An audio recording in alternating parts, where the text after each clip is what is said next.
Bismillahirrahmanirrahim. Assalamualaikum warahmatullahi wabarakatuh. Halo anak-anak, apa kabarnya pada hari ini? Alhamdulillah, luar biasa, Allahu Akbar. Alhamdulillahirabbil alamin. Pada kesempatan kali ini, kembali lagi anak-anak bersama Bu Vina di mata pelajaran Pendidikan Lingkungan Hidup kelas 3 dengan materi media tanam organik. Wah, seru sekali ya. Kali ini kita akan mempelajari media tanam organik. Kira-kira apa ya media tanam organik itu? Oke, sebelum masuk ke pematerian, Ibu mau sampaikan tujuan pembelajarannya terlebih dahulu. Adapun tujuan pembelajaran pada hari ini, yang pertama, dengan menyimak penjelasan guru, siswa dapat menyebutkan jenis media tanam dengan tepat. Yang kedua, dengan menyimak penjelasan dan gambar dari guru, siswa dapat mengenal media tanam organik dengan benar. Nah, apa itu media tanam organik? Media tanam yang termasuk dalam kategori organik berasal dari makhluk hidup seperti dahan, bunga, dan dedaunan. Jenis media tanam ini memiliki kandungan mineral, karbon dioksida, dan oksigen yang terkandung di dalamnya. Intinya, media tanam harus memiliki nutrisi agar tanaman dapat tumbuh dengan baik. Nah, di sini ada beberapa contoh media tanam organik. Ada arang sekam, ada kokopit, ada serbuk kayu, topsoil, dan arang.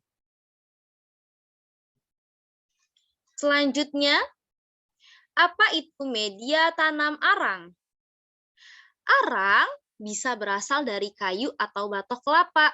Media tanam ini sangat cocok digunakan untuk tanaman anggrek di daerah dengan kelembapan tinggi. Hal itu dikarenakan arang kurang mampu mengikat air dalam jumlah banyak.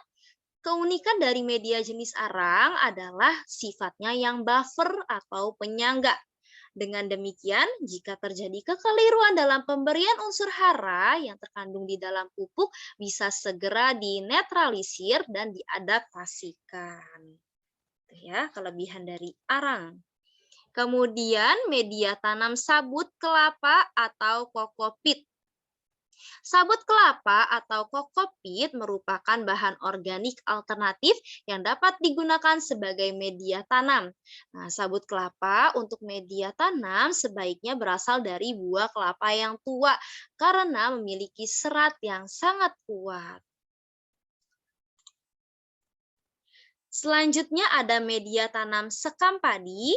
Nah, sekam padi ini terbagi menjadi dua, ada sekam padi yang tidak dibakar dan ada sekam padi yang dibakar. Sekam padi merupakan kulit biji padi atau Oryza sativa yang sudah digiling.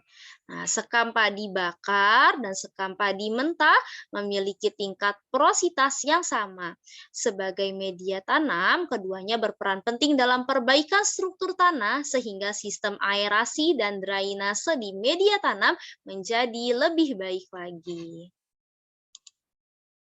Nah, kemudian masih banyak ya jenis dari macam-macam apa tadi?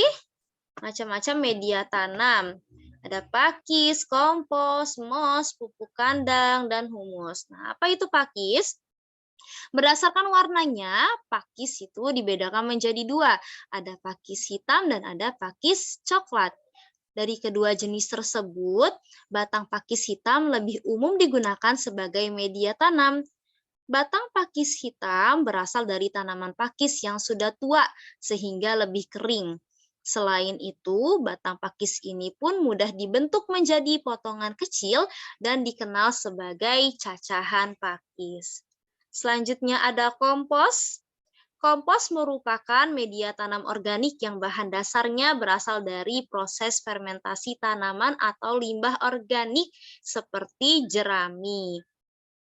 Sekam, daun, rumput, dan sampah kota, kelebihan dari penggunaan kompos sebagai media tanam adalah sifatnya yang mampu mengembalikan kesuburan tanah melalui perbaikan sifat-sifat tanah, baik fisik, kimiawi, maupun biologis. Selain itu, kompos juga menjadi fasilitator dalam penyerapan unsur nitrogen yang sangat dibutuhkan oleh tanaman. Selanjutnya ada moss.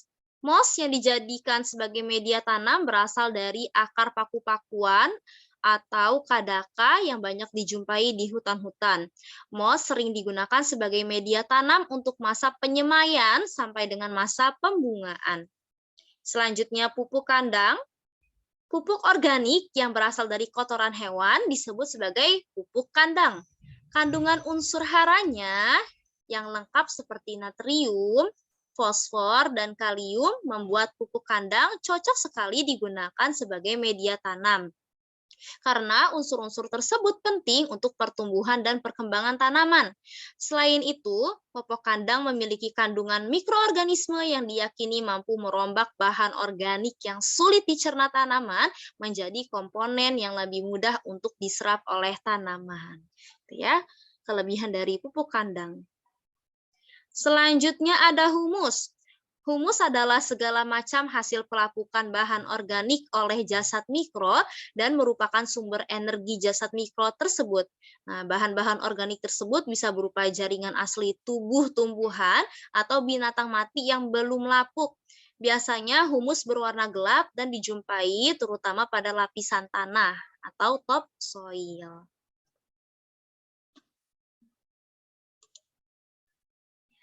Alhamdulillah kita sudah belajar macam-macam media tanam ya pada hari ini.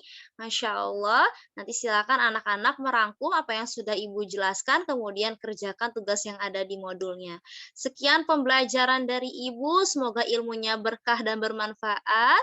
Silahkan diaplikasikan dalam kehidupan sehari-hari saat anak-anak sedang ingin menanam tanaman, silakan gunakan media tanaman organik yang ada tadi ya.